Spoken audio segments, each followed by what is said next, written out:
friends, excited to be with you again today and sharing some of what's happening at Missing Piece. This week was just really awesome. We have adopted a local family whom we are throwing a Christmas for. I don't know a better way to say it than that, but our community really came together and it was just beautiful how many gifts and clothes and toys and even pots and pans were put together for this sweet family who might not have had a Christmas otherwise. So thanks to everybody who participated in that, and this week was all about love, so it was really fitting. Without further ado, I'll go ahead and share our message for this week, but I want you to stay tuned at the end if you can, because a couple announcements about Christmas Eve and things. So this is this week's message.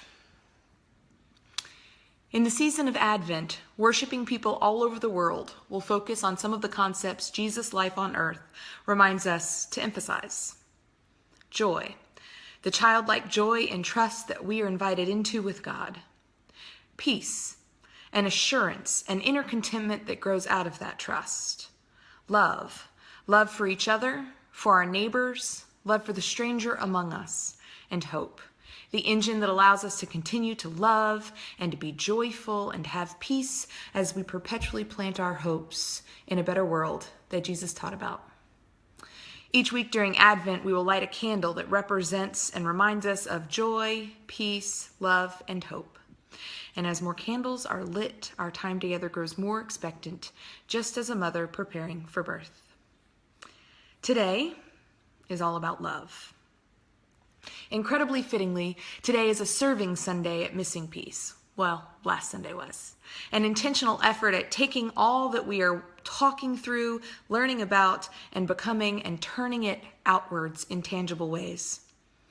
We do this with intention because we're not here only to change ourselves, but to change the world. We do this because we are loved and we want to love others. And so, it is a perfect fit that this past Sunday was both about love and about serving. I want to read you an excerpt I found this week from Psychology Today. In my preparation, I was researching love and began reading this article titled, "What is Love and What Isn't?" But as I read, my mind began to replace the word love with God, perhaps as a result of my core belief that God is love.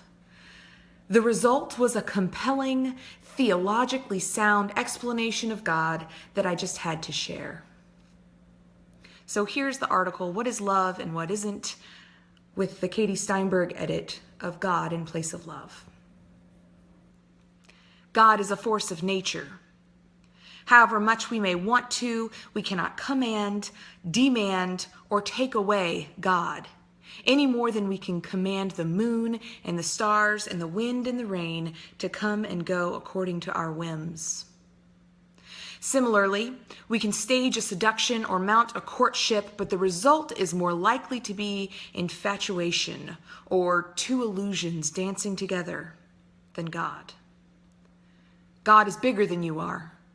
You can invite God, but you cannot dictate how, when, and where God expresses itself.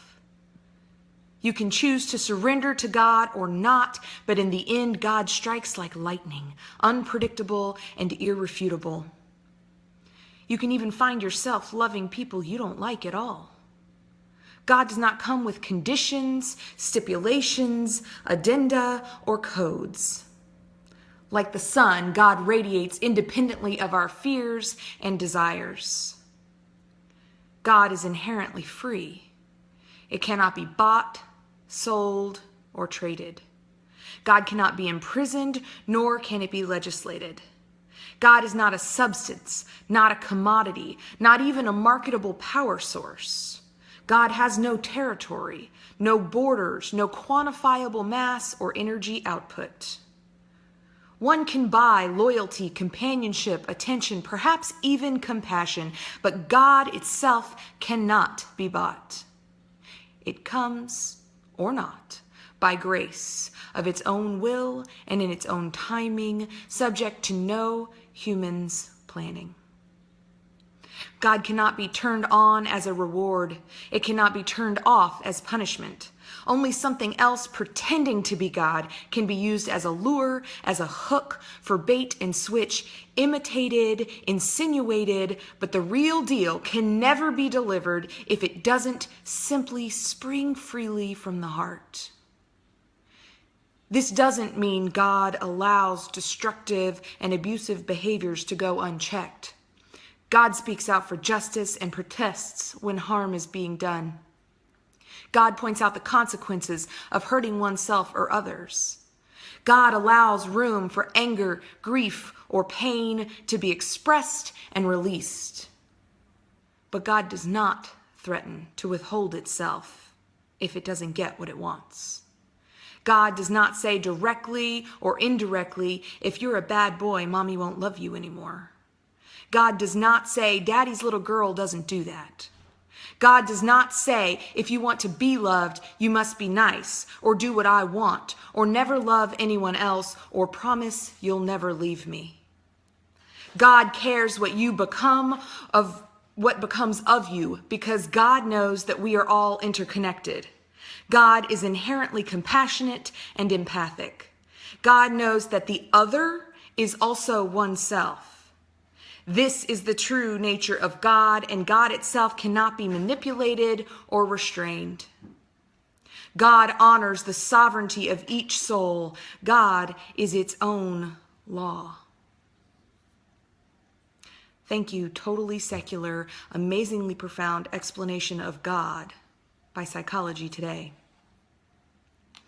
See, something inside me gets all twitchy at being told to serve God, serving someone above me. Just who is this God? Maybe I'm so busy protecting my ego or pride or afraid of becoming enslaved. What if someone's just trying to manipulate me? But serving love, on the other hand, do all things for love, that just sounds right, honorable, brave. Real and true love won't manipulate or enslave me. But how is it that I know that about love, but don't necessarily trust it about God? But what if we could merge the two, God and love?